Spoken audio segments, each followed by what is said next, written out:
finally, if you decided to create a content in YouTube or whatever platform sa TikTok, this strategy will help you build a stronger brand, no? Kapag ginawa mo to, makakapag-build ka ng mas malakas na brand, and the more you do this, the more people will follow you and enjoy consuming your content. And the strategy is use your personality to the max.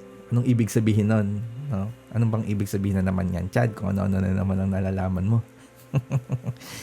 Yung personality mo as a person, no? Pag gumagawa ka ng content, kailangan ilabas mo yung pagkatao mo. Ilabas mo yung kung masayahin ka, kung mapagbiro ka, kung magagalitin ka.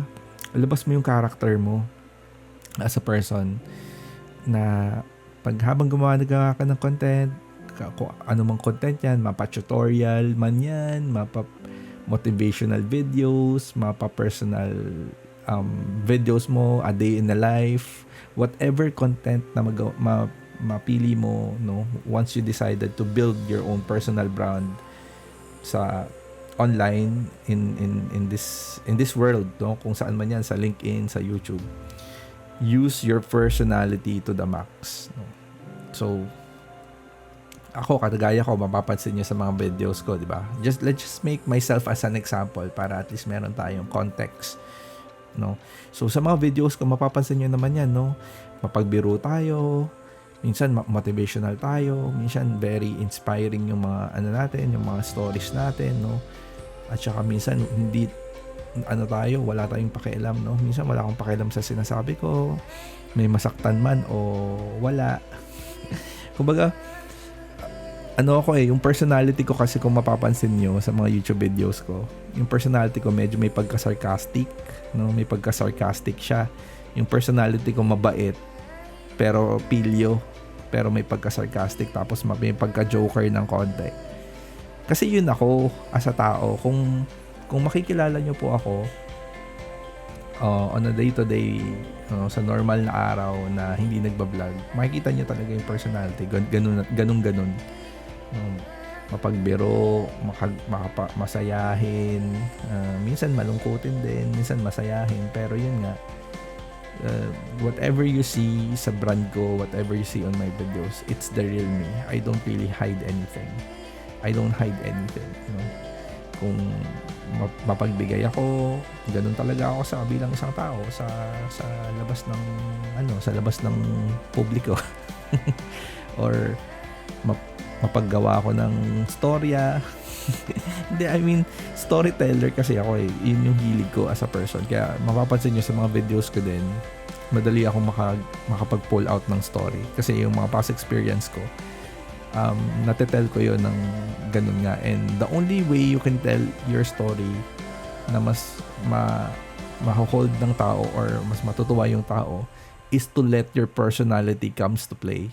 Kung ano ka man bilang isang tao, dapat ipakita mo, dapat wag kang mahiya, no? Sa umpisa, syempre, minsan tsahin naman yan, ano ba naman yung personalidad, pwede ba magturo na lang ako, wala nang personality.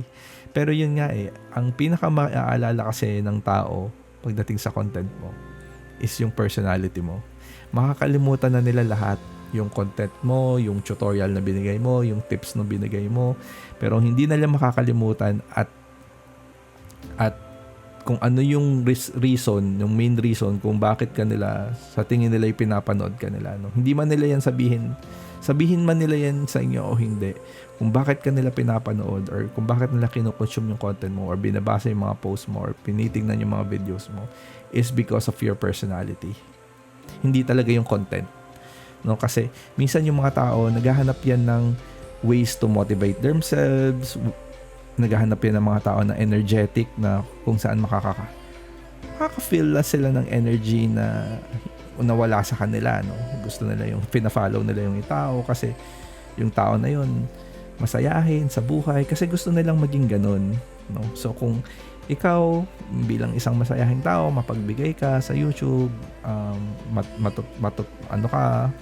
masayahin ka, pinapakita mo yon, or sarcastic ka, pinapakita mo yon, yung tao maano ka, kumbaga bibigyan ka talaga ng time para panoorin ka. It's not just because of your content, it's because of your personality. So, don't hold back, no? Wag mong i-hold yung sarili mo, yung parang minsan natatakot ka. Sabihin ko kaya itong joke na to. Pero natatakot ka. No? Sasabihin mo, naku, baka mainis sila pag sinabi ko tong joke na to kasi medyo non-political, no? Kasi minsan may pagkadiretsahan, no? Straight to the point. Medyo baka may masaktan. Pero yun nga the more you do it, the more people will love you. And people will hate you at some point. May ibang tao, they were going to hate you because of that. But people who loves you will love you more because of that. So, yeah, and if you decide to create your next content, try mo lang.